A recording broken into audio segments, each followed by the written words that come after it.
천지를 창조하시고 하나님의 나라를 세워가시기 위해서 이 땅을 주관하시고 승리하셔서 하나님께서 계획하시던 대로 그 방향으로 온 인류를 통치하시는 하나님 감사합니다. 그 통치와 섭리 가운데 우리가 구원을 받아서 이곳에 모였고 교회를 든든히 세워 나가는데 하나님으로부터 귀히 쓰임받는 일꾼으로 삼아주셔서 감사드립니다. 잘 쓰임받을 수 있도록 말씀을 잘 깨닫고 믿음 가운데서 잘 순종되어지는 지혜로운 주님의 귀한 충성된 일꾼들 다 되어지게 하여 주옵소서. 아멘. 거룩하신 예수님의 이름으로 기도드리옵나이다. 아멘. 이제 봄이 된 것 같습니다. 좋네요. 가볍게 옷을 입어도 좋고 미세먼지만 좀 줄어도 좋은데 꼭 미세가 문제입니다. 네. 이름은 예쁜 미세. 오늘 자리가 많이 비었네요. 13쪽. 지금 저희들이 이제 교회론에 대해서 계속 하고 있는데 이 교회론은 모든 신학, 그동안 여러분들이 성경에 대해서 서론, 그다음에 성부, 성자, 성령, 삼위일체 되신 하나님에 대해서 신론, 그다음에 우리 사람의 본질에 대해서 인간론, 인재론, 그다음에 구원이 필요하니까 이제 구원론, 그다음에 기독론까지 배웠습니다.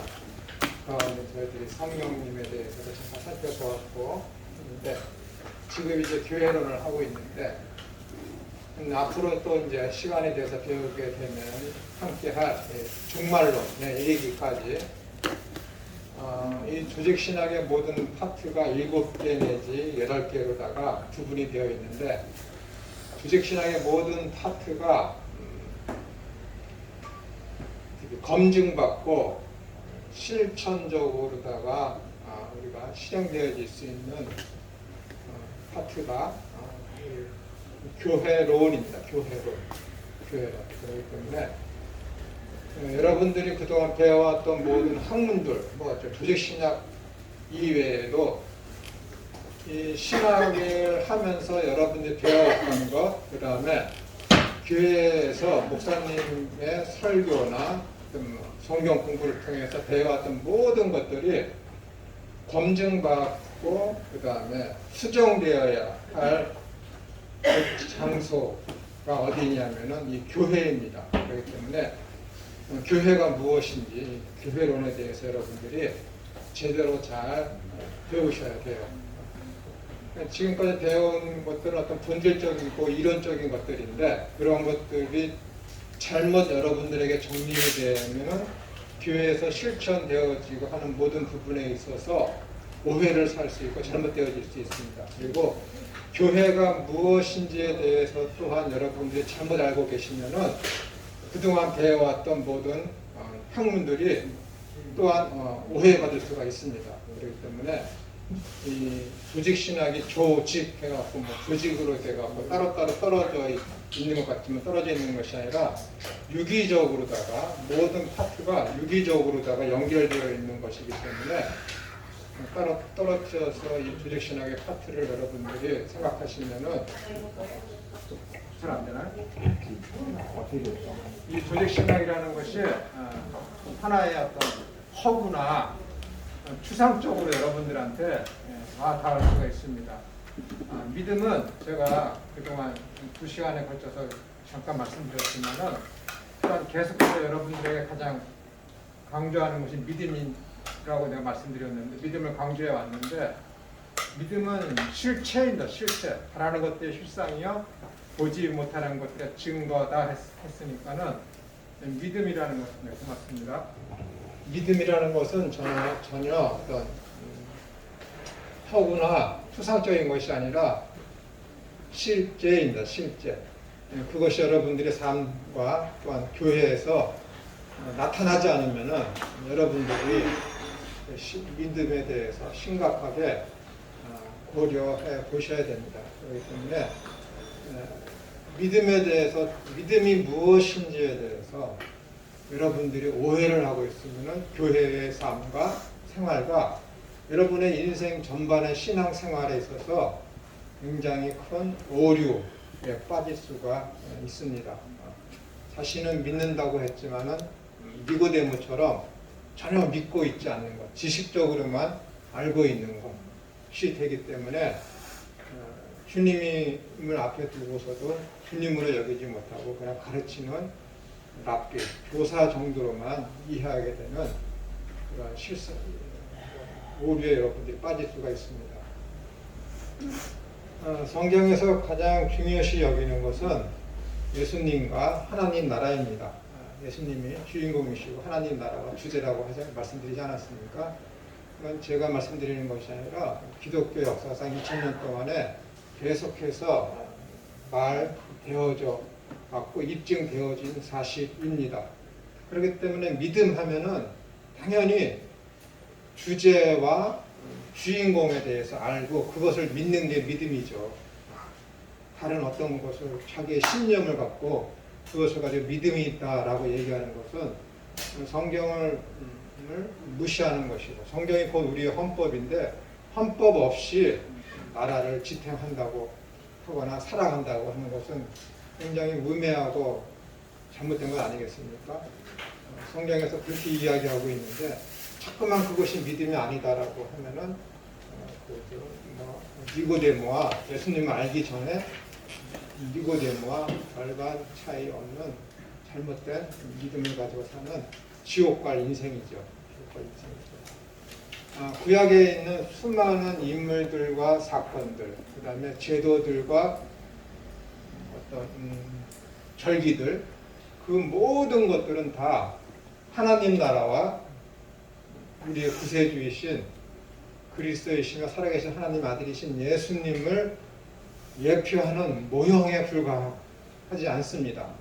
하물며 오늘날 가장 사람들이 이야기를 많이 하고 관심을 많이 갖고 있는 헌금, 특히 11조까지라도 그것이 다 예수님을 모형하고 있는 예표론에 지나지 않는 구약의 하나의 율법으로 제정된 하나의 도구에 지나지 않습니다.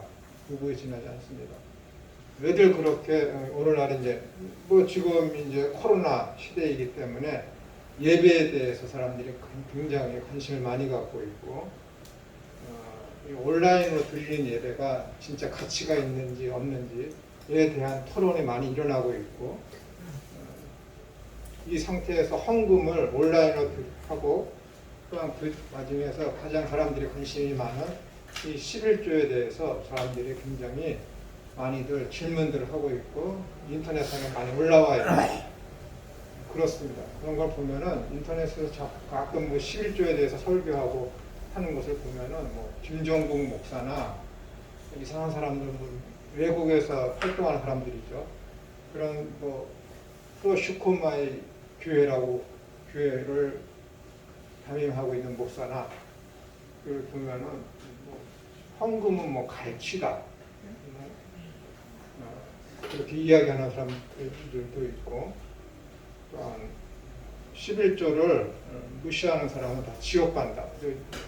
굉장히 극과 극을 가는 그런 상태에 있습니다. 그래서 어떻게든지 바른 신앙을 하거나 헌금과 특히 11조에 대해서 갈등을 갖고 있는 사람들이 더 갈등을 하게 만드는 것이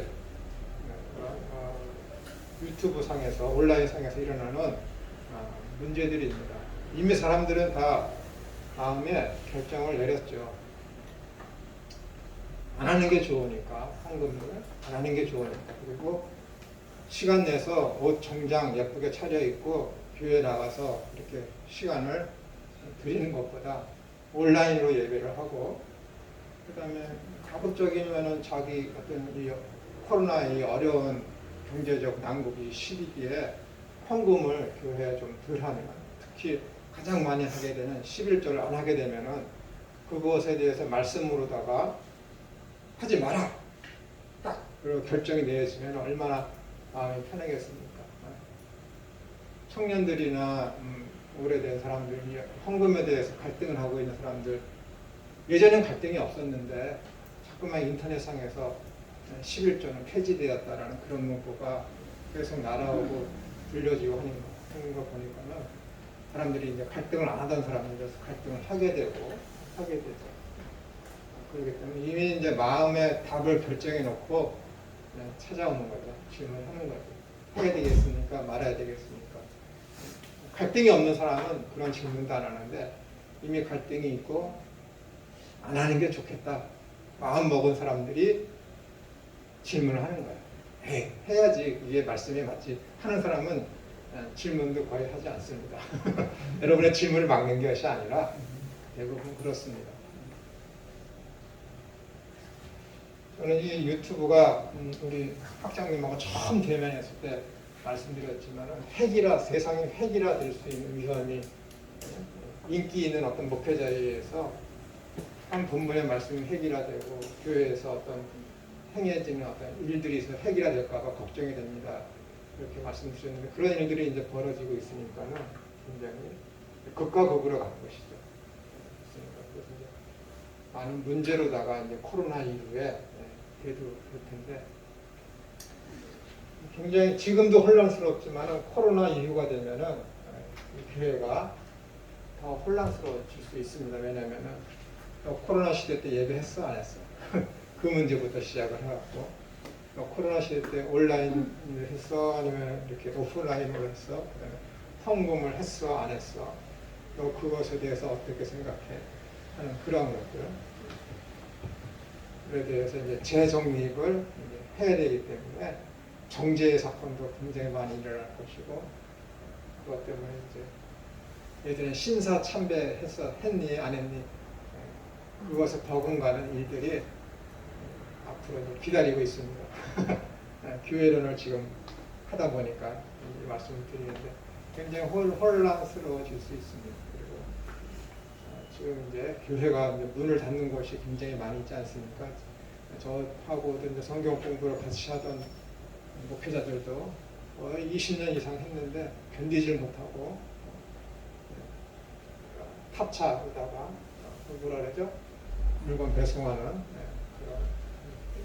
그런 택배에다가 가시는 동기 목사들도 있고 많이 있습니다. 많이 있습니다.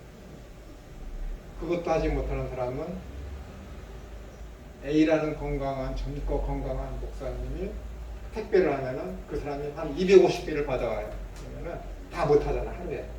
그럼 한 60개 내지 70개를 연로하신 연약한 목사님한테 따로 치는 거예요. 그런 식으로 분별해서 이렇게 하기도 하고.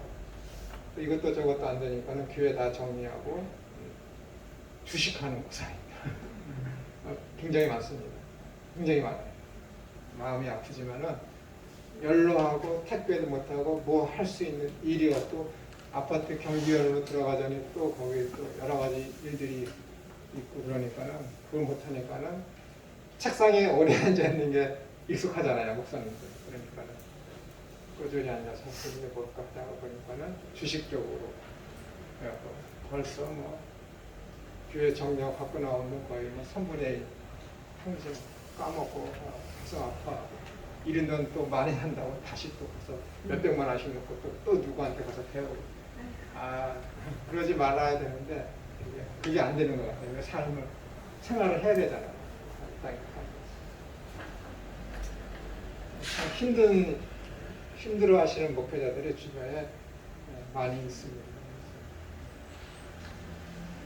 그러면서 이제 11조 기타 등등의 헌금에 대해서 사람들이 많이 말을 하는 것이죠. 11조로 폐지됐니 안 했니. 여러분들의 사고는 어떤지 모르겠지만 이것은 신학적으로 그냥 구속사적으로다가 11조 문제만큼은 문제라기보다는 11조에 대한 것만큼은 굉장히 우리가 확실하게 짚고 넘어가야 됩니다. 이것을 이제 나중에 시간이 되면은 뭐 말씀을 드리겠지만은 이것이 이제 교회론에서 한다기보다는 신약과 구약 그 파트를 맡으신 뭐 모세오경이나 그런 그다음에 복음서를 가르치시는 분들 신약에서 마태복음 23장과 누가복음 11장에 나오지 않습니까? 율법의 중앙, 내가 뭐 박하와 뭐 여러 가지 여기다가 11조를 하면서 율법의 중앙까지가 공의와 긍휼과 믿음은 저버렸다 해갖고 거기에 대해서 성경 본문을 구속사적으로다가 그 본문을 11조에 대해서 어떻게 해석을 하느냐에 따른 그런 문제들, 그 다음에 구약시대 때 있던 11조 제정의 문제, 세 가지 종류의 11조가 있지 않습니까?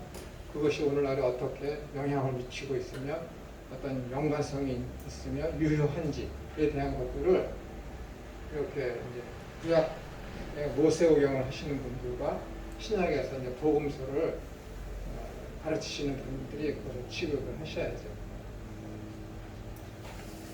저는 다 알고 있습니다. 알고 있어요. 교수님 뭘 여쭤볼 게 있어요. 네. 11조를 본교회도 있고 또 이렇게 어렵게 개척교회도 네. 있잖아요. 근데 그 11조라는 거를 본교회를 꼭 내야 되는지 아니면 그게 뭐 규정이 있는지 그런 규정은 없고 예전부터는 목회자들이 자기가 다니는 교회에 하는 것이 더 원리에 맞다라고 이제 말씀들을 많이 하는데 그것보다도 이 11조의 유효성에 대해서 우리들이 먼저 아셔야 돼요. 그래야 편안합니다.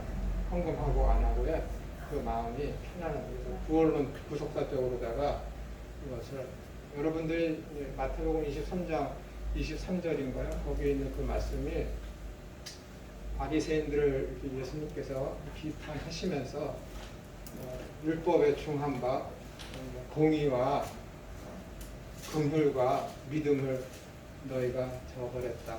이것도 행하고 저것도 버리지 말아야 할지니라. 이 본문을 어떻게 이해하고 해석하느냐에 따라서 이 11조의 문제가 한가름됩니다. 그것에 대해서 제가 유튜브에서 11조 문제에 대해서 이야기하는 많은 설교들을 들어봤는데 이름은 뭐 알려져 있으면 김종국이라는 미국에서 목회하고 있는 그 목사는 헌금은 완전히 갈치다 라는 그런 제목으로다가 설교를 하니까 그런 식으로 그 이후에 뭐 다른 말을 하고 있지만은 굉장히 극단적이고 사람들의 어떤 뇌를 자극할 수 있는 그런 제목으로다가 설교를 하고 있죠. 근데 그런 사람들 이야기 들으면은 너무 자기 성경을 해석한다기보다는 자기의 어떤 철학과 사고와 경험과 교회의 역사에 안에서 그런 성경에 있는 내용을 해석을 하더라고요. 사람들이 이성적인 사람들이 그걸 들었을 때는 교회가 그렇게 해왔구나. 이성으로 해석된 것을 이성에게 도전을 하니까 사람들이 많이 혹하죠. 그러나 매우 비성경적입니다. 성경은 성경 안에서 구약에서부터 쭉 연결되도록 이 문제시되는 성경의 어떤 난해 구절들을 해석을 해야지 자기의 실력이 부족하기 때문에 그걸 감추고 해서 교회의 역사가 이렇게 되어 왔기 때문에 이렇게 해야 되고 오늘날 사람들이 이런 방향으로 원하기 때문에 성경을 그런 방향으로다가 성경을 해석해서 가르치면은 인본주의적인 해석이 되기 때문에 망하는 겁니다. 다음에 이제 교회를 해서 만약에 시간이 되고 여러분들 뭐 모세오경이나 그런 거 배우지 않습니까? 그럴 때 여쭤보세요. 그 목사님한테 강의하신 교수님한테 답변 안 해주시면 제가 나중에 시간 되면은 그러니까 저는 약 올리거든요. 1대1로 찾아와서 돈 경제 활동 잘하고 그런 아이가 11조 해야 돼 말아야 돼요? 그럼 하기 싫어서 물어보는 걸로 알기 때문에 해야지 그렇게 얘기하거든요. 근데 진짜 열심히 살면서 헌금을 해야 되는데 여러 가지 도전적인 면이 있기 때문에 정말로 이것이 성경적인지 아닌지 그것을 알고 싶은 학생들한테는 붙잡아 놓고 막 몇 시간씩 얘기해요. 대학 시대 때부터 첫 번째 11조, 두 번째 11조, 세 번째 11조. 그래서 마태복음 23장과 누가복음 11장에 있는 예수님께서 11조에 대해서 처음 마지막으로 한 게 그 본문인데 그것에 대해서 그리고 바리새인이 앞에 나가서 기도하면서 나는 일주일에 한 번씩 금식하고 11조는 꼭 드리고 저 뒤에 있는 세리와 같지 않습니다. 라고 했을 때 딱 3번 등장하거든요. 11조에 관한 단어. 신약에서 그 본문을 어떻게 해석하느냐에 의해서 완전히 이제 판가름 나는 거예요.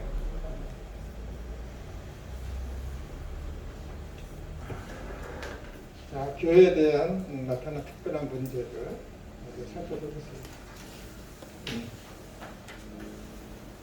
교회론을 공부하실 때 보통 아래의 2가지 관점에 대해서 일치하지 못하고 있습니다. 이게 굉장히 중요한 거예요. 모든 게 중요하잖아요. 교회와 하나님 나라의 관계에 대해서. 하나님 나라와 교회는 동일시 될 수가 있는가? 동일하지 않다면 어떠한 관계에 있는가? 그런데 예수 그리스도의 가르침 중에 교회에 대한 상세한 내용이 없다는 것은 이러한 것의 문제를 일으킵니다. 제가 중국에 가서 이제 신학생들을 한 10몇 년 동안 가르치면서 항상 그 자리에 항상은 아니고 한 5, 6년 그 자리에 함께 했던 선교사님이 계셨습니다.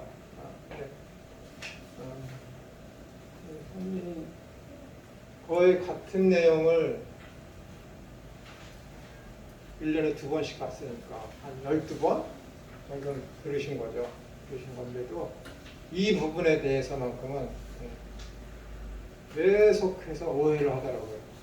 그리고 김진구 목사님이 창설한 그 CCC 있지 않습니까? 대학 선교회, 대학 기독교 선교회, 거기에 있는 목회자들이나 거기에서 성경을 배우는 수많은 대학생들도 이 부분에 있어서 다들 오해하고 있습니다. 그러니까 대한민국의 청년들이라면 CCC 대학교에 들어가면 그 CCC의 영향을 안 받는 학생이 얼마나 있겠습니까? 20%라고 해도 수십만 명이 매년 그렇게 이제 듣고 하는데 그럼 나오면은 이 교회와 이 하나님 나라의 관계에 대해서 항상 오해를 합니다. 그래서 그 CCC가 주창하는 그리스도의 계절이 임하게 하소서, 그 하나님 나라를 확장해 나가야 된다 이런 단어를 막 쓰지 않아요. 얼마나 좋습니까? 하나님 나라를 확장해 나가고 그리스도의 계절이 이 땅에 임하게 해서 푸른 계절이 임하게 하소서 찬양도 하고, 그래서 거기서 이제 유행되는 것이 승리, 오늘도 승리하십시오 그렇게 이야기하지 않습니까? 나가서 복음 증거하면서 승리하라는 거. 다 이제 이렇게 이제 성경에서 나온 단어이고 그것이 복음적이라고 이야기하고 있지만은 성경에서 이야기하는 승리나 승리하는 거나 그리스도의 계절이라는 그런 것들은 그들을 CCC가 이야기하는 대로의 그런 내용들이 아니거든요. 아니거든요. 근데 그거 단어가 얼마나 좋습니까? 그리스도의 계절이 이 땅에 임하게 되면. 그러나 예수님께서 말씀하셨듯이 말세가 되면은 내가 너희들이 나를 믿는 믿음과 하나님 나라를 에 대한 그런 참된 믿음을 내가 볼 수 있을까? 누가복음 17장에서 그렇게 예수님께서 말씀하고 계시지 않습니까? 그렇게 되고 이 그리스도인, 예수님을 믿는 참된 그리스도인들은 마지막 때가 되면은 이 세상의 모든 사람들이 다 환난을 당하는데 나를 믿는 자들은 더 큰 환난, 그리고 그걸 대환난이라는 것이죠. 일반 사람들도 다 기근과 적신과 자연적인 그런 재해로 인해서 다 환란 속에 임하는데 특히 예수님을 믿는 사람들은 더 큰 고난, 그러니까 대환란이죠. 비그리스도인에 비해서 그리스도인은 더 큰 고난을 당해. 그러니까 그것을 대환란이라는 거예요. 더 큰 고난을 받는다라는 것이죠. 그렇잖아요. 만약에 이제 동성애 하면은 교회에서도 그걸 인정할까 말까 하는데 벌써 오늘 캐나다에서 날라온 소식을 들으면은 동성애에 대해서 비판한 캐나다의 어떤 목사님이 법원에서 구속됐잖아요. 그런 일들이 이제 우리나라에서도 있을 거라고요. 이제 이 법이 통과가 되면. 그러면 일반인들은 이 어려운 속에서도 이 동성애라는 문제 때문에 그들은 고난을 받지 않지만은 우리는 우리의 신앙을 지키기 위해서 이 동성애에 대한 반대편에 서게 되면 어떻게 돼요? 법적으로다가 제재를 받고 고난을 받잖아요. 그런 것들. 그렇기 때문에 더 큰 환란이라는 거예요. 우리 기독교인이 이기 때문에 안 받아도 되는 그런 고난을 받게 되는 것이죠. 마지막 때가 되면은 거기에 대해서 여러분들이 자리를 왼쪽에 쓸 것인지 오른쪽에 쓸 것인지를 여러분들이 확실하게 보여주셔야 돼요. 그렇지 않으면 그거는 안 돼요. 생각을 아니잖아요. 그건. 아닌 건 아니라고 얘기를 해야 되는데 법으로다가 그걸 입으로 꽉 막는다고 그래서 헌법이 되는 성경 말씀에 있어서 이것은 아니다라고 했을 때 교회에서 설교를 해야 되는데 못하면은 그건 아니잖아요. 진짜 감옥 가는 한이 있더라도 그 얘기해. 내가 지금 지켜보고 있는 목사님이 한 분 계세요. 선언을 했거든. 이 성소수자법이 국회에서 통과되면은 자기 자신은 1인 시위를 가서 하겠다라고 이제 선언하신 아주 우리나라의 존경받는 큰 교회 목사님이 있어요.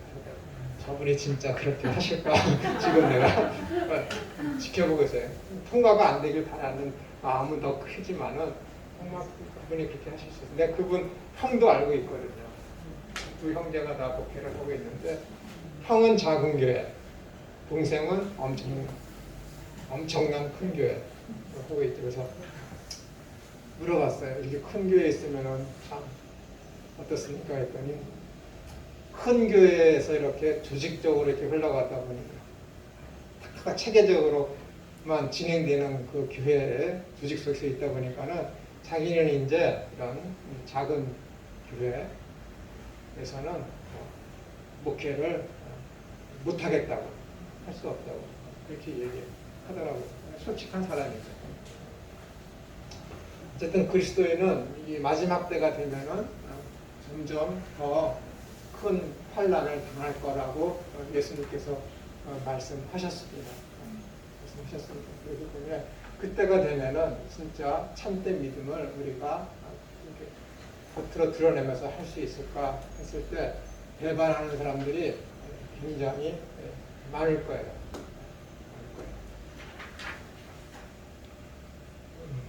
그다음 하나님 나라와 교회는 분명히 밀접한 관계를 가지고 있습니다. 그러니까는 이 CCC에서 그리스도의 계절이 임하게 하소서, 그리스도의 계절이 임할 것이다 하면서 이제 복음이 증거되는 그런 것들을 가지고 이제 승리하십시오라고 하는데 예수님께서 말씀하신 당신이 오실 그 종말의 때가 되면은 믿는 자들의 수가 채워지겠죠. 그러나 그렇게 CCC가 이야기하는 대로 복음이 점점 더 흥황해서 세계 모든 곳에서는 전파되겠지만은 그 숫자만큼은 그 사람들이 주장하는 대로 승리해서 정복해 나가는 그런 것은 숫자로다가 이해하게 되는 것이 아니라 지역적으로다가는 되겠고 민족적으로다가는 되겠지만은 인원수적으로다가는 그것이 줄어들 수밖에 없는 상황이 될 수밖에 없습니다. 그것이 성경에서 이야기하고 있는 것이거든요.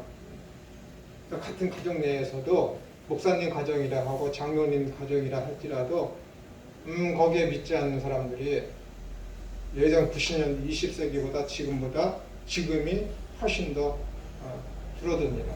목사님 가족이라고 해서 다 예수님 믿는 게 아니에요. 장로님 가족이라고 해서 다 교회는 나오지만 예수님 믿는 게 아닙니다. 여러분들이 뭐 항상 다니던 교회에만 이렇게 머물러 계시고 있기 때문에 주변의 어떤 그런 상황들을 몰라서 그렇지 아주 심각한 일들이 목사님 교회 내에서도 굉장히 많이 일어나요. 저도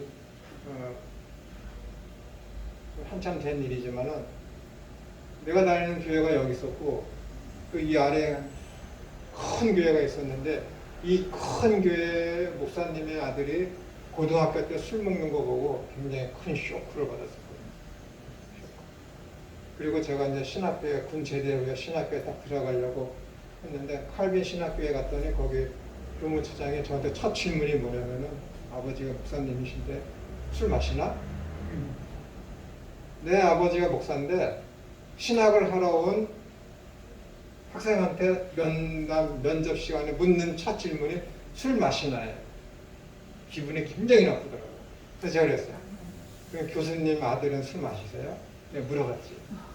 내가 목사의 아들이고 신학교 와서 당연히 술 안 마시는 것으로 저는 알고 있었거든요. 근데 저한테 첫 질문에 그걸 하길래 이 학교 안 다닌다는 마음 먹고 그럼 교수님 목사님이신데 교수님 아들 술 마시세요? 얼굴이 빨개지더라고요. 그래서 이제 거기 학교를 안 가고 다른 학교를 갔는데 벌써 그런 일들이 1980년대도 목회 가정에 아마 있었던 것 같아요. 그래서 이런 신앙의 어떤 믿음의 문제가 다 목사님 가족이라 해서 다 믿는 것이 아니다라는 것들을 여러분들이 아셔야 돼요. 예전에 생각도 못했던 일들이거든요. 생각도 안 해봤던 것들. 그런 것들이 이제는 실제로다가 아주 비일비재하게 일어나고 있습니다. 하나님 나라와 교회는 분명히 밀접한 관계를 가지고 있습니다. 조지 레더는 하나님 나라는 하나님의 통치가 임하는 곳이고 교회는 하나님의 통치를 받는 백성들이 모인 유기적 공동체라고 하였습니다. 교회와 하나님 나라는 동일하지가 않습니다. 최초의 선교사는 교회가 아닌 하나님 나라를 선포하였습니다. 그래서 사도행전 보시면 교회를 하나님 나라로 대체시킬 수는 없습니다. 복음서는 어디에서도 제자들을 하나님 나라라고 말하지 않았습니다. 제자들의 모임은 하나님 나라가 아니라 교회라고 하는 것이죠. 교회는 하나님 나라의 일부이며 불과 분리의 관계에 있습니다. 교회 여러분 하나님 나라가 뭔지 아시죠? 하나님 나라라는 것은 어떤 지역적인 것, 우리가 죽어서 가는 천국, 바실레이아 투데우, 하나님의 왕국, 하나님의 나라, 천국. 우리가 죽어서 가는 것이 천국, 하나님 나라가 아니라 하나님의 나라라는 것은 하나님의 통치가 임하는 그 어느 곳이든지 그것을 가지고 하나님의 나라라는 거예요. 지역적인 것이 아닙니다. 어떤 제한적인 것이 아니라 하나님의 통치가 임하는 그것이 곧 하나님의 나라다라는 것입니다. 그래서 두세 사람이 내 이름으로 예수님께서 내 이름으로 모인 것은 나도 거기에 항상 함께 있는 것이다라고 말씀드리고 있지 않습니까? 교회와 하나님 나라 사이에는 상당히 많은 연관성이 있습니다. 교회는 하나님의 나라가 아닙니다. 하나님 나라와 교회는 구원받은 사람들이 들어가는 곳입니다. 하나님 나라와 교회는 하나님의 계획을 성취하려고 합니다.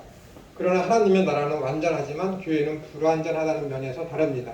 하나님의 나라는 불신자는 들어갈 수가 없어요. 불신자가 있는 것이 아닙니다. 그러나 교회는 어떻게 되는 거예요? 원수가 가라지가 그곳에 교회에다가 어떻게 되는 거예요?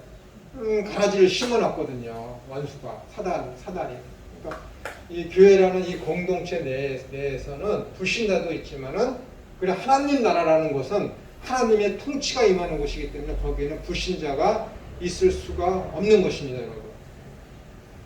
그것이 차이가 있는 것이죠. 그래서 이 교회, 이 땅에 있는 지상에 있는 이 교회는 불완전한 것이기 때문에 어떻게 되는 거예요? 완전한 천상의 교회, 영적인 교회를 목표로 해서 나아가야 된다는 것입니다. 완전성을 향해서.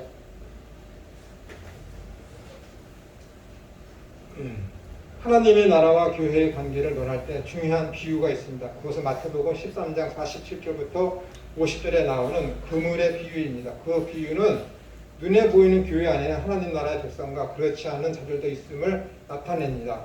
이 비유를 보시면은 그물 속에 들어온 자도 버림을 당합니다. 심판 때에는 세상뿐만 아니라 교회도 심판을 받습니다. 그러므로 하나님 나라에 속해 있는 사람은 누구나 교회에 속해 있습니다. 그러나 가시적인 교회에 속해 있다고 해서 모두가 하나님 나라에 속해 있는 것이 아닙니다. 즉 구원받은 모든 사람은 하나님 나라의 백성이지만 교회에 속해 있다고 해서 모두가 구원받은 것은 아니기 때문에 그렇습니다. 교회는 하나님 나라의 구체적 내용들, 즉 과거와 미래의 그리스도 안에 나타난 하나님의 구속적 사역을 증거합니다. 그리고 예수님의 제자들은 하나님 나라의 현존에 대한 메시지를 증거했을 뿐만 아니라 그들 스스로가 하나님 나라의 구체적 표현, 귀신 추방, 병 고침 등등의 도구들이 되었으며 따라서 교회도 그 역할을 감당하여야 합니다. 그러니까 예수님께서 많은 이적들을 행하셔서 병도 고치고 귀신도 추방하시고 무리도 거르시고 제자들을 통해서 또한 죽은 자도 살리시고 병자들을 고치시고 귀신을 추방하고 뭐 안진뱅이를 세우고 하는 그런 모든 것들이 다 뭐예요? 완성된 하나님의 나라는 이러한 모습이며 귀신이 추방되고 병이 나는 것을 통해서 하나님 나라가 임했다는 것을 가시적으로 보여주는 것이 그런 병 고침과 귀신 추방과 모든 이적들의 행위라는 거예요. 왜 병 걸린 것이 나은 것이 하나님 나라가 임했다는 증거입니까? 왜 귀신 열렸다고 추방된 것이 왜 하나님 나라가 임한 것의 증거입니까? 라고 했을 때 이 땅에 태초에 인간이 창조되었을 때 아담과 하와에 있었을 때는 뭐예요? 나무에도 가시가 없고 엉겅퀴가 없던 그런 시대였고 모든 죄가 없기 때문에 질병이 하나도 없었습니다. 그런데 악한 사탄이 죄를 가지고 들어옴으로 말미암아 사망이 들어왔고 그걸 통해서 질병이 이 땅에 들어온 거예요. 그러니까는 이 질병과 귀신 들어오면은 귀신이 들어오게 된 것은 다 뭐예요? 악한 사탄 죄 때문에 들어온 것이거든요. 그렇기 때문에 예수님께서 병을 치유하셔서 낫게 되고 귀신을 쫓아내서 그 귀신으로부터 해방시켜주는 그런 일들은 뭐예요? 지금 악한 사탄의 세력들이 추방되어지고 있다라는 가시적인 모습이에요. 그것은 그건 뭐예요? 하나님 나라가 하나님의 통치가 지금 너희 가운데 임하고 있다라는 것을 가시적으로 보여주는 사건이 이런 모든 이적의 사건들이라는 것입니다. 그렇기 때문에 이런 이적 사건들이 곧 하나님 나라의 임함에 대한 가시적인 사건이다라는 것을 성경에서 지금 보여주고 있는 것입니다. 그렇기 때문에 이미 하나님의 나라가 이 땅에 우리 가운데 임했기 때문에 지금 이 시대에도 귀신이 추방되고 병 낫는 것을 통해서 하나님 나라가 임했으면 어떻게 되는 거예요? 믿지 않는 자들에게 증거되어질 수 있습니다. 증거되어질 수 있어요. 그러나 매번 그러는 것이 아니라 증거되어질 수 있어요. 그렇지 않은 방편으로라도 하나님 나라가 임했음을 보여주죠. 그런데 이미 성경 계시된 말씀을 통해서 하나님 나라가 이 땅에 임했음을 예수님께서 가시적으로 또한 말씀으로 제자들의 증거를 통해서 하나님 나라가 이 땅에 이미 임했음을 성경을 통해서 말씀해 주셨기 때문에 반드시 병자가 하나님을 믿고 예수님을 영접하는 데 있어서 병 걸린 사람이 병이 반드시 나아야 되느냐? 이제는 아니라는 거예요. 아니라는 거예요. 이미 성경을 통해서 완벽하게 입증이 되어 있기 때문에 무엇으로 하나님께서 또 하나님 나라가 임했음을 병 고침과 귀신 추방을 통해서 무엇하러 또 보여주시겠습니까? 그러실 필요가 없거든요. 매번. 그러나 꼭 필요할 때 하나님께서 그것을 보여줄 수가 있죠. 그러나 그 사랑과 그 신은 우리가 절대 알 수가 없어요.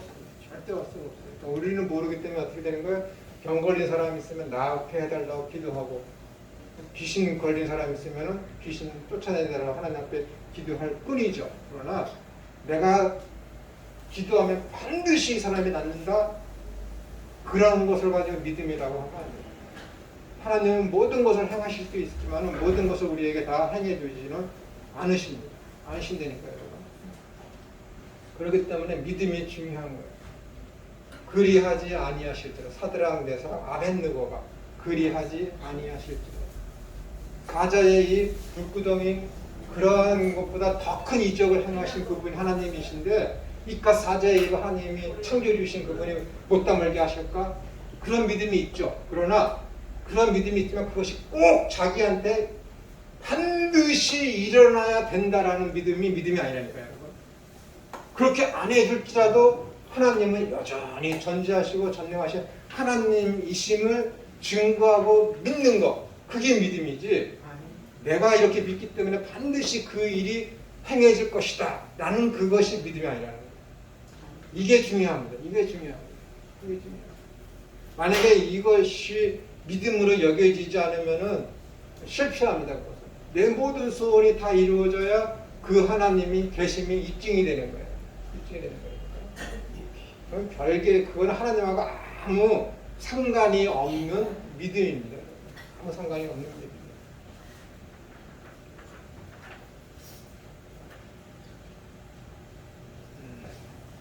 마지막으로 하나님의 통치가 있는 곳에는 반드시 능력도 있습니다. 가장 큰 능력은 사랑입니다. 사랑할 수 없는 사람들을 사랑하는 것은 큰 사랑입니다. 이는 십자가상에서 로마 병들을 보시고 저들의 죄를 용서하라는 주님의 말씀과 스데반 집사의 동일한 간구에서 나타납니다. 그러니까는 로마 고린도 교회에 신약 성경의 서신서에서 가장 다양하고 많은 문제, 큰 문제를 가지고 있는 교회가 고린도 교회였습니다. 얼마나 많은 문제가 거기 있습니까? 나는 아볼로파야, 나는 그 파로, 각종 파로다가 분열이 일어났고, 왜 먹고 마시는 것으로 말미암아 문제가 일어났고, 성만찬에 문제가 있었고, 너무도 뭐 은사의 문제도 있었고, 높고 낮음에 대한 그런 문제도 있었고, 신분의 높고 낮음에 대한 그런 문제도 있었고, 너무도 많은 문제가 아주 비일비재가 일어났던 곳이 고린도 교회입니다. 그래서 우리가 가지고 있는 것은 고린도 전서와 후서이지만은 원래는 고린도 교회에 쓰여진 편지가 4개입니다. 4개. 근데 우리에게 전해지고 있는 것은 2개, 전서와 후서 2개 뿐이죠.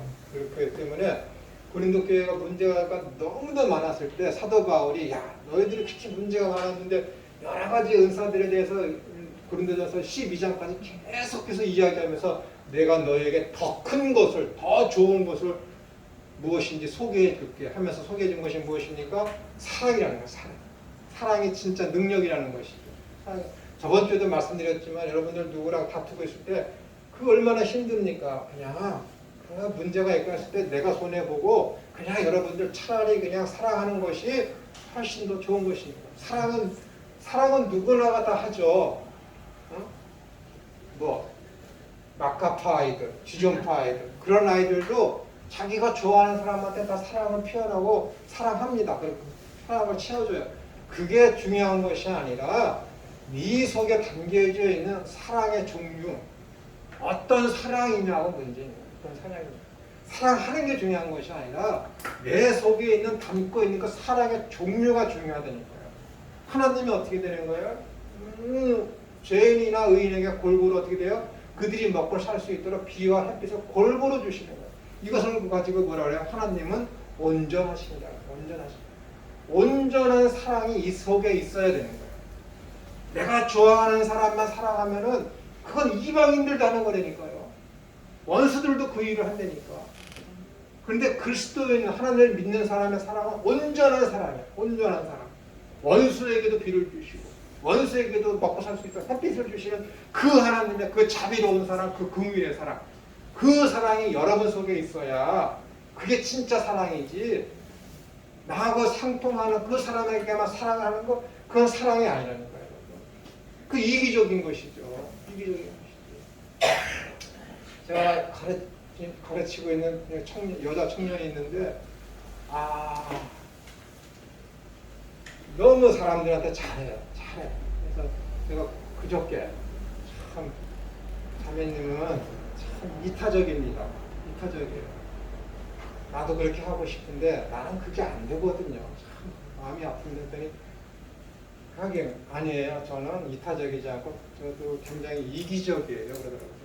내가 봤을 때는 전혀 그렇지 않거든요. 아니라고 몇 번을 얘기해요. 자매님 진짜 이타적이에요. 제가 부러워하는 그런 사랑을 가지고 있습니다. 라고 얘기했더니 뭐라 그러냐면은 저는 그게 편해요. 그러더라고요. 더 큰 충격이지.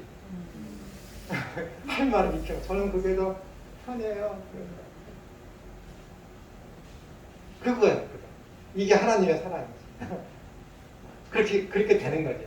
저는 그게 이렇게 내가 손해 보고 쟤왜 저렇게까지 할까 하는데 그 하나님의 그 온전한 그 사랑이 여기 있기 때문에 그게 되는 거지.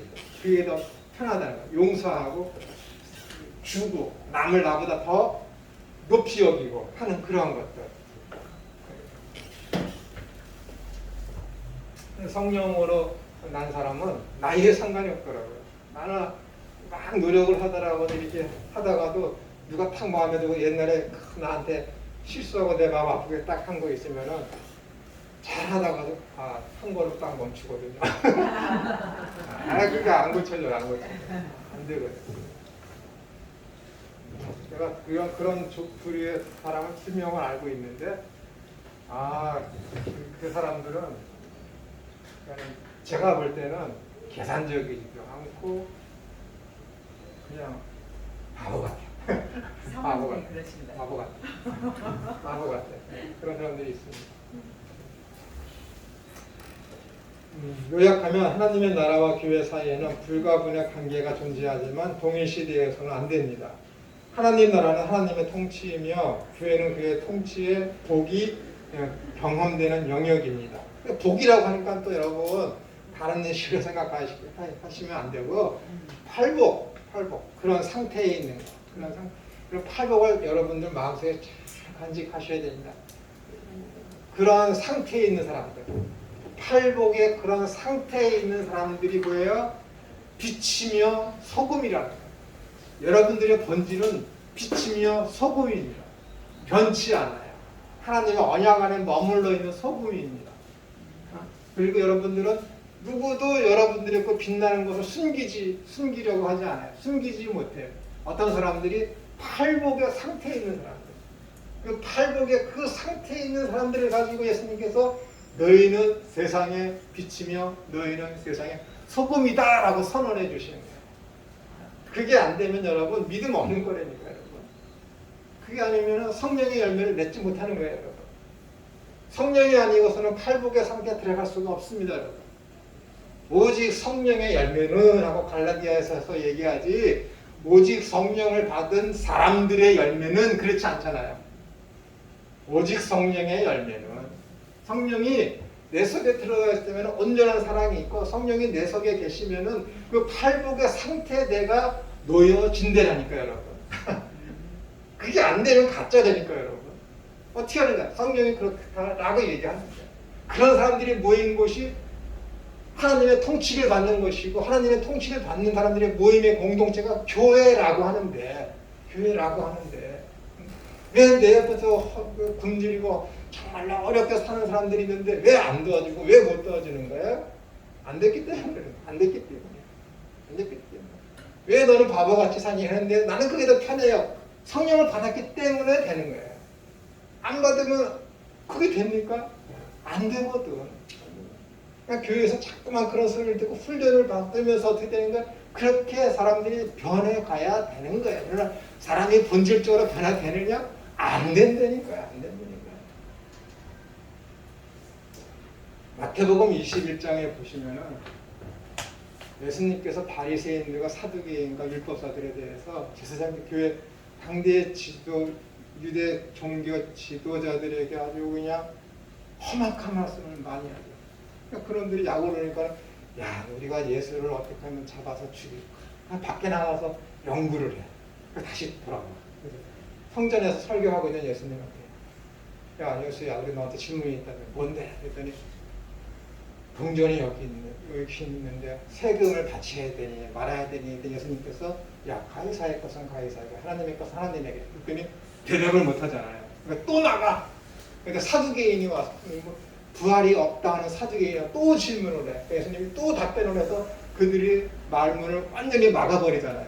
마태복음 21장 13절부터인가 21장 13절부터 해갖고 22장까지 그 예수님과 그 종교 지도자들 간의 그런 대화를 통해 토론을 통해서 예수님께서 그들을 입을 완전히 막아요. 그러니까 22장 끝에 가서는 더 이상 그들이 예수님에게 와서 어떤 질문을 찾지 못하고 떠나더라. 이렇게 끝나잖아요. 22장이. 23장은 어떻게 돼요? 성전 안에 있는 제자들과 무리들에게 이르러 말씀하시되 하면서 뭐라 그래? 화 있을진저 바리새인들이여, 화 있을진저 서기관들, 그렇게 얘기하자. 외식하는 바리새인들이요. 그들이 떠난 다음에 예수님께서 뭘 얘기하는 거예요? 화 있을진저 바리새인들이요, 화 있을진저 서기관. 그 이야기를 하는 거예요. 그 앞에 지금 누가 없어요? 그 대상이 없다니까. 바리새인하고 서기관들하고 종교 지도자들은 이미 예수님을 떠난 다음에 예수님께서 얘기하는 거예요. 제자들하고 무리들한테. 그런데 어떤 목사님들은 지금 이 말씀을 지금 예수님께서 목숨 걸고 바리새인들하고 종교 지도자들이 있는 앞에서 설교를 했대. 그들은 다 22장에 떠났다고 그러는데 본문을 도대체 읽는지 아닌지 모르겠어. 떠난 다음에 예수님께서 무리들과 제자들에게 이르시되 화 있을진저. 그리고 이게 화 있을진저라는 것은 원어적인 뜻이 아니에요. 원어적인 뭐예요? 그래서 너무 피통하다. 그 뜻이에요. 너무 피통. 구약에 가서 율법과 제사를 통해서 이렇게 너희들한테 내가 하나님이 선지자를 통해서 말씀을 했는데도 불구하고 너희들 그것에 대한 진의도 모르고 정결여식과 율법과 제사에 파묻혀 살고 있니? 너희들 그렇게 살면은 결국에 가서는 다 죽을 거야. 그걸 내다보시고 하시는 말씀이 뭐예요? 아, 비통하다. 왜? 그들은 그것을 행하지 못하기 때문에. 결국은 율법을 준수하지 못한다는 거야. 그러니까 너희들의 상태는 내가 봤을 때 비통한 상태가 될 거야. 너무 비통해. 왜? 하나님으로부터 심판을 받아서 화를 입을 것이기 때문에. 그러기 때문에 비통하다. 그들이 너희들 이거 말할 테니까 내 말 잘 듣고 돌이켜라. 그 뜻을 얘기하는 게 아니라니까요. 이미 포기되어지고 이미 독사의 새끼들이고 이미 개자식들이고 이미 해칠한 무덤 같은 그런 놈들이기 때문에 너희들의 미래의 상태는 이 상태야. 그걸 내다보시고 주님께서 하시는 말씀이 뭐예요? 비통하도다 라고 하는 거지. 이미 심판을 받은 상태라니까요. 마태복음 23장을 놓고 봤을 때 예수님께서 화했을진저 바리새인들이 하면서 그들에게 회개를 촉구하면서 하는 말씀이 절대 아니라니까. 너희들은 절대 율법을 지키지 못해. 모세의 율법이 전해진 이후로 지금까지 너희들이 율법을 지켰니? 하나 두 번 지켰지? 앞으로도 못 지킬 거야. 거기에서 나오는 게 뭐예요? 저기 11조잖아요. 11조. 거기 23장 23절부터 11조 얘기가 거기서 나오는 거야. 너희들은 이것을 도저히 지킬 수 없다. 내가 그것을 알아. 그러기 때문에 너무 비통해. 라고 얘기하는 거야. 못 지킨다니까요. 근데 예수님께서 뭐라고 해요? 11절을 가지고 율법의 중앙과 공의와 긍휼과 믿음은 세워졌다. 너희는 이것도 행하고 저것도 버리지 말아야 할지니. 이걸 그대로 이해하시면 여러분 바보예요. 이걸 그대로 이해하셔서 이것도 행하고 저것도 행하라고 예수님이 말씀하셨구나 라고 고지고대로 들으면 여러분 멍청이야. 목사님들이 그러지. 야, 성경에 봐봐. 예수님께서도 이 11조를 놓고 율법의 주관과 공의와 긍휼과 믿음도 행하고 박하와 금향과 이런 것들을 바치자고 했지. 이거 하라고 하고 버리지 말라고 그랬잖아. 그러니까 율법의 정신도 지키고 11조도 해야 돼. 예수님이 그렇게 말씀했기 때문에 딱 맞는 말씀이지. 나쁜 거야. 아주 나쁜 거라니까요. 왜? 예수님께서 뭐라고? 마태복음 24장에 넘어가면 돌 위에 돌 하나도 남지 않게 내가 성전이 파괴될 것이다 라고 했어요. 그걸 내다보시고 하는 거야. 11조가 누구한테 해요? 레위인들 먹여 살리는 거잖아요. 레위인들한테 왜 그것을 11조를 해서 왜 그들 먹여 살립니까? 제사장들이 성전에서 봉사하기 때문에. 그런데 뭐예요? 예수님께서 마태복음 24장에 뭐라 그랬어? 성전이 돌 위에 돌 하나도 남지 않고 파괴되리라. 성전이 없어졌는데 레위인들이 성전에서 뭐를 해? 제사를 해요? 성전을 섬겨? 못 섬기거든. 그럼 11조가 필요해요? 없어요? 필요 없는 거잖아. 레위인들이 하는 일이 다 끝났으니까. 그걸 지금 내다보고 앞에서 얘기하는 거야. 이것도 행하고 저것도 행하라. 그럼 그게 행하라는 거예요? 바로 뒤에서는 성전이 파괴될 것이기 때문에 레위인들을 위한 11조는 없어지는 것을 예수님이 다 알고 하시는 말씀인데 이것도 행하고 저것도 버리지 말아야 할지니라 라고 했으니까 예수님 행하라고 했네? 앞뒤가 안 맞는 거잖아. 거꾸로 얘기하는 거야. 너희도 그걸 할 것 같아? 너희들 앞으로 절대 못 지키고 하고 싶어도 너희들 못한다. 그 뜻이에요. 이게 그렇게 무서운 말씀이라는 거예요. 바리새인들. 그들이 구약시대 때 쭉 율법을 지켜왔어요. 11조를 해왔다니까. 박하와 그녀가 아주 조그만 것들 바치지 않아도 되는 재물을 가지고 11조를 했다니까요. 근데 그것보다 더 중요한 건 뭐라고? 공의와 긍휼과 믿음을 저버렸다.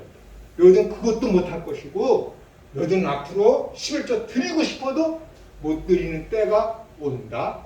그 뜻이에요. 그러니까 너희들은 둘 다 못해. 그럴 능력이 없어. 왜? 너희들은 이미 화를 받은 놈들이기 때문에 못한다는 절대 너희들은 지옥 갈 놈이다.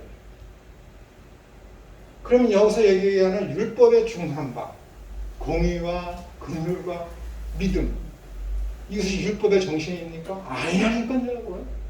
율법의 전체적인 내용을 가지고 예수님께서 율법의 중한 바 공의와 긍휼과 믿음이라고 얘기한 게 아니에요. 11조가 내포하고 있는 정신이 바로 공의와 긍휼과 믿음이다라는 얘기예요. 이 공의와 긍휼과 믿음을 주고 그것을 완성하러 온 사람이 바로 나야. 11조를 완성하신 분이 누구라고? 예수님이라니까요, 여러분. 11조가 의미하는 바가 이 세 가지라는 것이지 율법이 의미하는 바가 이 세 가지가 아니라는 거예요, 여러분.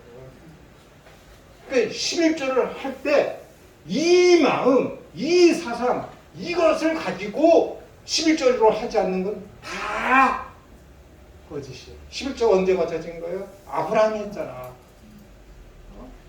롯이 적군한테 잡혀갔을 때 그걸 구해오면서 예루살렘 왕 멜기세덱한테 11조를 하는 것이잖아요. 그러면서 어떻게 되는 거예요? 하나님의 하나님 되심을 인정하는 신앙 고백으로 한 것이 이 11조잖아. 그러니까 11조의 근본 정신은 뭐예요? 하나님의 하나님 되심을 인정하고 신앙 고백하는 것이 11조예요. 11조가 또 언제 나와요? 야곱이 나오죠. 야곱. 창세기 28장에서.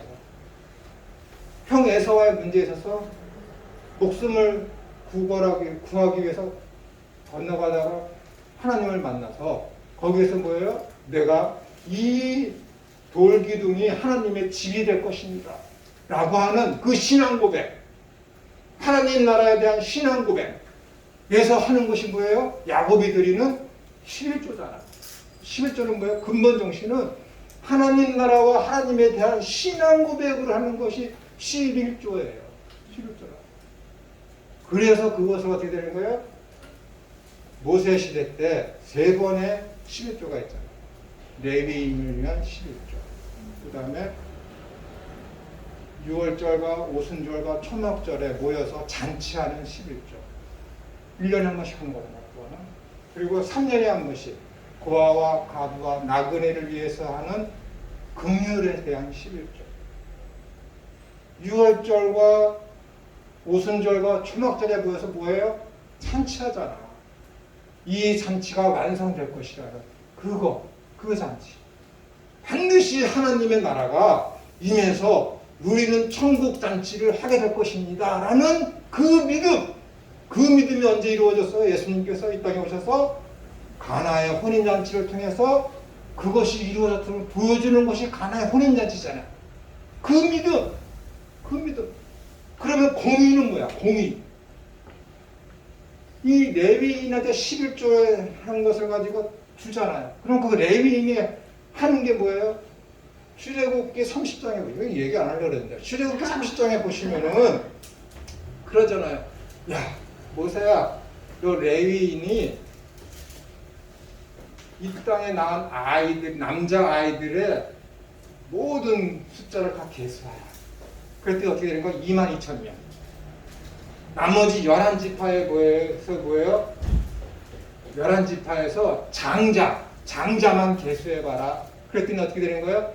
22,270명. 270명이 더 많아. 근데 22,270명인데 270명이 더 많으니까 어떻게 되는 거예요? 레위인보다 270명이 더 많으니까 그 한 명당 반세겔씩 더해서 성전세를 내라라고 그러는 거예요. 왜? 레위인이 모든 이스라엘의 대표로다가 하나님이 삼으시잖아요.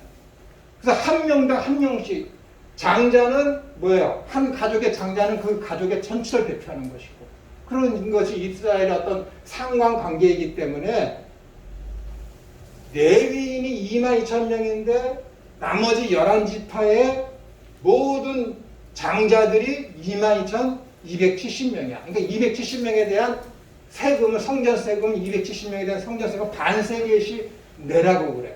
그것이 공의예요.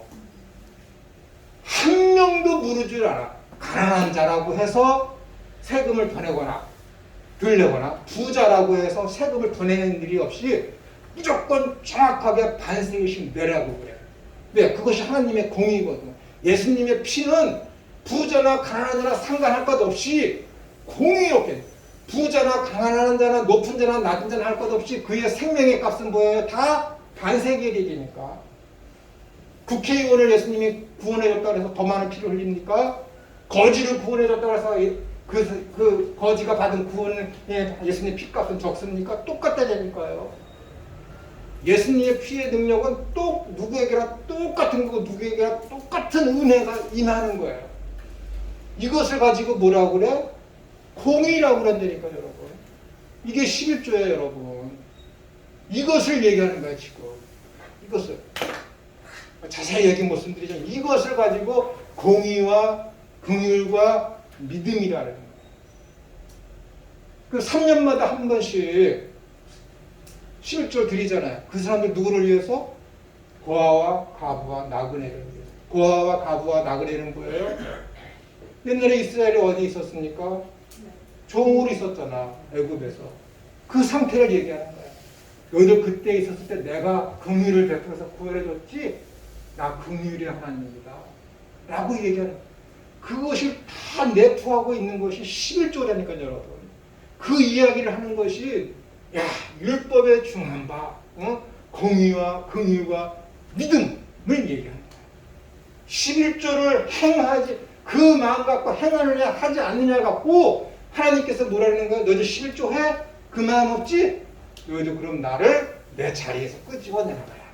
빨라기서 3장. 그러니까 여러분 얼마나 무서운 말씀인데 이 11조가 이 헌금하는 그 행위 하나 갖고 여러분. 그러니까 이 11조가 그냥 헌금이 아니라 이 11조가 누굴 예표하고 있는 거예요? 예수님을 예표하고 있는 거예요. 예수님이 오시면은 그분이 공의를 행하실 것이고 그분이 긍휼을 베푸실 것이고 그분이 우리에게 믿음을 주실 것이다 라고 얘기해요. 11조를 누가 완성한가? 예수님이 완성했다니까요. 그러니까 뭐예요? 11조는 폐지되었다라는 말을 하는 거예요. 그 의미에서. 그럼 헌금하지 말까? 안 되지. 그건 나쁜 놈이지. 안 되지. 더 많이 해야지. 11조는 안 하더라도 하나님께서 나에게 베풀어 주신 그 은혜가 너무도 만극하니까 그 공의와 긍휼과 믿음을 주신 나의 그 하나님한테 어떻게 10의 1조가 아니라 10의 8조, 10의 10조 해도 상관없지. 그 마음을 하는 거예요. 그거 그렇게 해야 되는 거예요, 여러분. 그것이 진짜 헌금이라니까, 여러분. 율법에 파묻혀서 하라고 그랬으니까 해야 된다. 이거 하면은 하나님께서 너에게 하늘 문을 열어서 축복을 해주시나 안 해주시나 하는 그런 율법적이며 그런 지복적인 그런 사상으로 헌금하는 거 받지 않으십니까? 헌금을 치지 않는다니까요, 여러분. 헌금을 안 쳐요. 여러분, 여러분 한 달에 수입이 1억인데 내가 8천만 원 이렇게 헌금하면서 이번에 8천만 원 했으니까 다음에 돈을 더 많이 벌게 해주시겠지. 그럼 그거 믿음 아니에요. 네? 하나님 이거 받으실 것 같아요? 기억도 안 하시는데, 여러분. 천지를 주관하신 천지 창조 그 하나님께서 돈이 진짜 누구 말도 없으십니까? 아유, 다 하나님 것이거든요, 여러분. 하나님 것이에요. 그 믿음이 그런 상태, 그런 11조에 대한 그런 제가 아직 극히 짧게 얘기했지만은 이런 생각 없이 이런 믿음 없이 하는 그 헌금 행위는 여러분 다 가짜입니다. 헌금 하는데 잘못된 마음 먹고 내가 이 헌금 하면은 하나님이 배로 채워주시겠지. 30배, 60배, 100배, 씨 뿌리는 비. 그렇게 오병이어의 그런 비를 통해서 하나님께서 물고기 2마리와 떡 5덩이를 하면은 어떻게 돼요? 5,000명이 몇인 그런 축복이 여러분에게 임할 것입니다. 그걸 바라고 하면서 헌금하는 행위예요. 그거 다 가짜입니다. 하나님하고 무슨 거래합니까? 하나님 내가 물고기 2마리 줄 테니까 우리 집 사자성소 다 잘 되는 축복을 하늘문을 열어서 축복해 주십시오. 거래를 합니까? 어떻게 종놈이 주인하고 거래를 합니까? 있을 수 없는 거예요. 하나님 내가 새벽기도 이렇게 할 테니까는 나한테 이렇게 길을 열어 주십시오. 무슨 거래를 해? 웃긴 일이에요, 정말로. 이거 주인과 종의 관계만 놓고 봐더라도 그렇게 자기가 어떤 선행을 하거나 기도를 하거나 헌금을 하거나 봉사를 하거나 하는 그 행위를 통해서 주인 대신 그분하고 거래를 한다는 그 자체가 그놈은 죽일 놈이거든. 근데 매일같이 거래를 한다니까. 매일같이.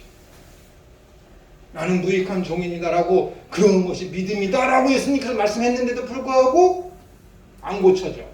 왜? 평생에 듣던 소리가 그거거든. 평생에 듣던 말씀이 그거거든. 안 고쳐져요. 안 됩니다, 여러분. 안 돼요. 뭐 하나 알더라도 제대로 알아야 바른 믿음이 있어서 바른 신앙을 하게 돼서 하나님의 그 영광을 드러내는 것이죠. 여기까지 하고 45분에 짜겠습니다.